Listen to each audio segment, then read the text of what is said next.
American in distress. Damn it. Damn it, Jim. This is the largest nuclear explosion ever on the face of the earth.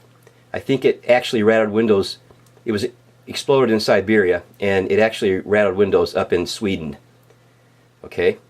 Now, I have my nephew on the phone. He lives in San Francisco, and he's going to give us some information on Fukushima and what people in California are thinking of it. Okay, Gabriel, go ahead. Hi there. Well, it's an interesting scene out here because, being on the West Coast, we're kind of in the forefront here of, the direct path of this nuclear runoff coming from the Fukushima disaster. Now, it's interesting out here kind of being in the line of fire and imagining that there might be a bigger outcry with what's going on right now. But as an individual, I can only report that with my everyday experience, which involves a lot of bumping into people. Part of my life, I serve tables. I talk to people all day long, 7 days a week. There's not many people talking about it. The public does not seem too amazingly concerned. It's the kind of thing I'll bring up often enough be completely surprised to have someone that has little to zero opinion on the matter, often based on ignorance to the situation at large. So in my own time, I've taken the liberty of doing some researching on the internet just for myself, appease myself, and try to decide what's really going on and what danger we may be in here on the West Coast, including Canada all the way down south to Mexico. And the reality is I'm just kind of a confused citizen trying to make some decisions for myself. Now, there's basically been two schools of thought I've run into so far. One has been, don't worry, everything's going to be fine. Don't worry, you can still eat the fish. But more bad stuff may happen, and if it does, maybe we have more to talk about later. That would be the casual, summation of school of thought A, we'll call it. Now, school of thought B is the polar opposite, saying, this is bad, this is going to affect the world, it's going to affect the fishing community, it's going to affect our food, and it's going to affect the rainwater that will inevitably be created and fall on us after, and that could be something to worry about as well. So looking at a don't worry, keep going about life, and keep watching TV, basically, to pay attention to this, concern your life with it, this could be a big deal. I'm not surprised that that's what we're getting fed, but it is concerning. And now one thing I have found kind of interesting within the context of my research is that I'm of the opinion that some of the sources, if not a lot of them, that are preaching that, this is going to be okay, we're going to get through this, seem to have at some point, have influence from the fishing community, because like I said, one of the end statements of their thesis would always tend to be something in the ballpark of, don't worry, you can still eat fish from the ocean. I don't myself know, but I do know there's been reports of starfish literally melting from the radiation and completely dying off to radiated kelp, as well as a whole bunch of other fish. Now, some of the shellfish and the bottom dwellers and things like that don't necessarily move around as much have been made out to be not as big a deal for us here in America, Canada, and Mexico on the West Coast, because they're getting highly radiated over there, but they don't move around a whole lot. They're lazy fish. They're not going to come this way, so we can kind of not worry about certain brands of fish that way, as opposed to more active fish, which are much more abound in the ocean, and may have gone through some of that and then come back our way. Like tuna, migratory fish and things, right? Tuna, migratory fish. Exactly. I'm kind of, it's on the tip of my tongue. I want to say they were talking a lot about the tuna, because tuna is a more active fish and is much more likely to have been in radiated waters that are more heavily condensed than maybe what's on our shores in America right now. And this goes all the way everything into cultural differences. Now, like I said, I feel like everything in the news is pretty much hearsay these days because you never know where the sources are coming from or what sources that are presenting information to you are covering their story or spinning their story in interest of the companies that parent said news outlet.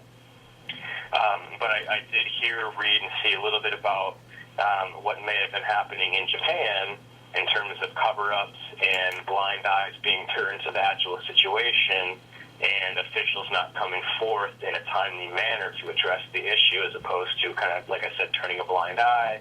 And I don't know if this is like a pride thing or how this works in the culture, but I mean, I picked up on a little bit of this from the sources I've investigated into. So that's kind of concerning to know that perhaps at ground zero where things are actually happening, that false or lack of information is getting spread around, which is inevitably only going to make the problem last longer before it is maybe properly taken care of. There's been a little back and forth on the company that's been brought in by by Japan as the private contracted company to take care of the mess, whether or not they're capable, whether or not they're in over their heads.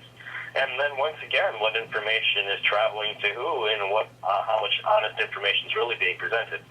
So as a citizen of America living on the West Coast, the ocean is like 2 miles from my house. Am I concerned? Hell yeah, I'm concerned. But I don't know what's going to come of it. Something that's been thrown around in terms of illness and things of that nature, I think that the number one thing I keep hearing is issues with thyroid in humans. I don't know how widespread this is. Like I said, it's widespread. The information being spread around is very contradictory of each other, and just people at large just don't seem to be talking about it. It's I think people are more concerned with the Oscars this morning from last night than anybody has brought anything to me in conversation about this issue. I feel like I've only had this kind of a conversation with a handful of people because, like I said, there's people who don't know about it or don't care about it or whatever. I can't see it. It doesn't affect me. Excuse me. So, generally speaking, from my perspective, from where I live here in San Francisco, that's kind of my viewpoint. Contradictory statements, contradictory sources of information. I'm kind of in suspicion of the statements coming out based on the school of thought that everything is going to be okay. I feel like maybe those are heavily influenced or biased or coming from sources tied into the fishing industry.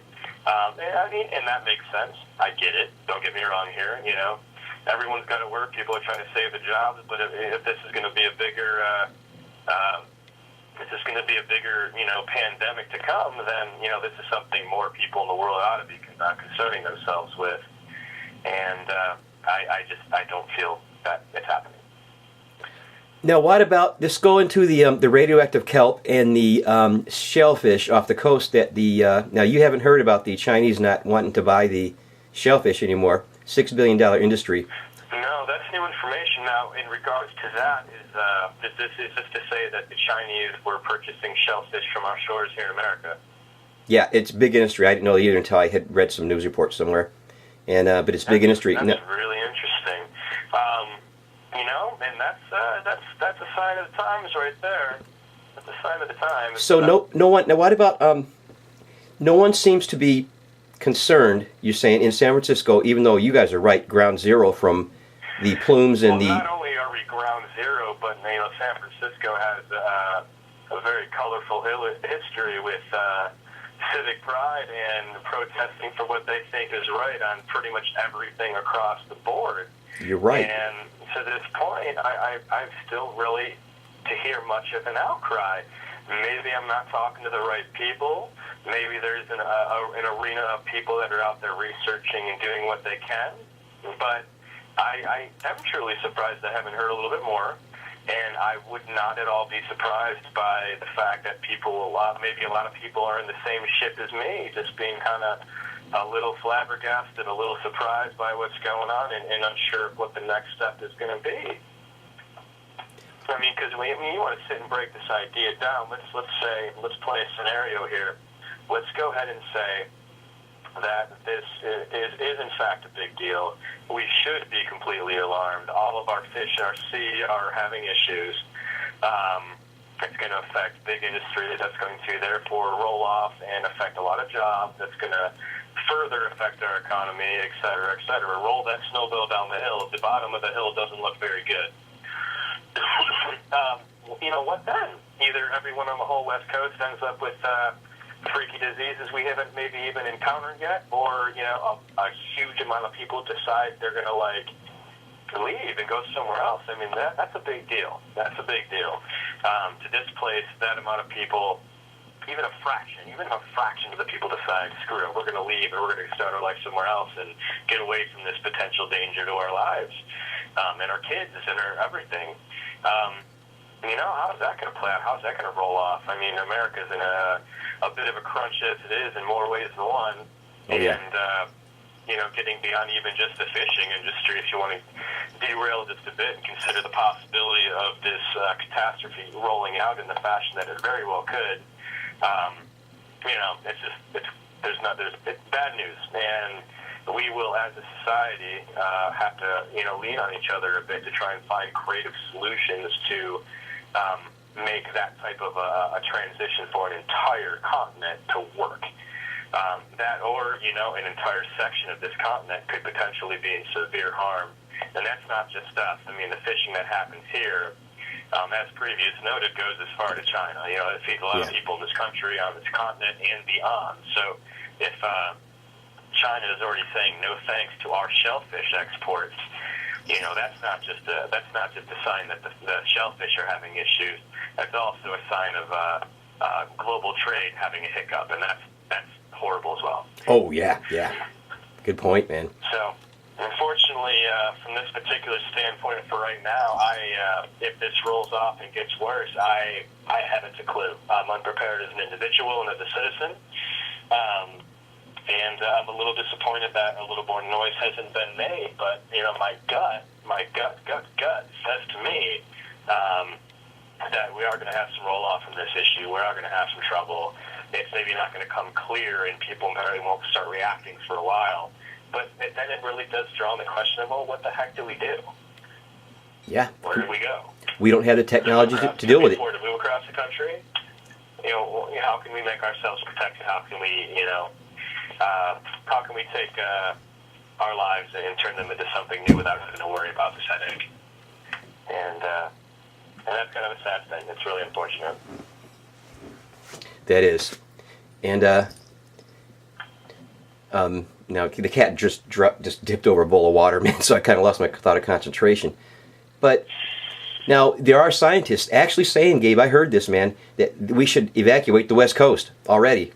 And they're saying that in what, 4 or 5 years, that it could be possible that the entire Pacific Ocean could be dead because of this accident. That too, and that's another really, really freaky fact. I don't know the science behind that statement. I just don't. It's definitely not my field and my specialty area of any kind. But to have some people throwing something that huge out there that the ocean could straight up die. I up until this point in my life, that's not a thought that has ever even crossed my mind, that the ocean could die. I never considered that. I never, ever thought that the ocean could die. That's a really interesting statement just to take in there. Isn't it crazy? So the really wild sideline to this whole idea here is that I know right now, you know, parallel to the fishing community, which for us is a source of food, the fact that there's this big thing going on now with GMOs and the idea that like 70% of the food we buy at any typical everyday grocery store is in some part genetically modified or hosting GMOs. It's kind of scary too. So it's like we're in an interesting point here where we're staring down the pipeline in America, and I'm sure in some degree worldwide, where we're at least being told that our food is modified and it's, you know, not real completely, and there's less nutrients and less of the stuff we need to, you know, survive and be healthy. And then do the best best we can and have our basic sources of life. All right, Gabe, 10 seconds, Gabe. 10 seconds. 9. Wind it up, man. Good interview, dude. I'm going to call you once. Yeah. We're going to do this like once a week. So this will be a weekly thing. This is Duck Out. Okay. Okay, that's it. I think, wait.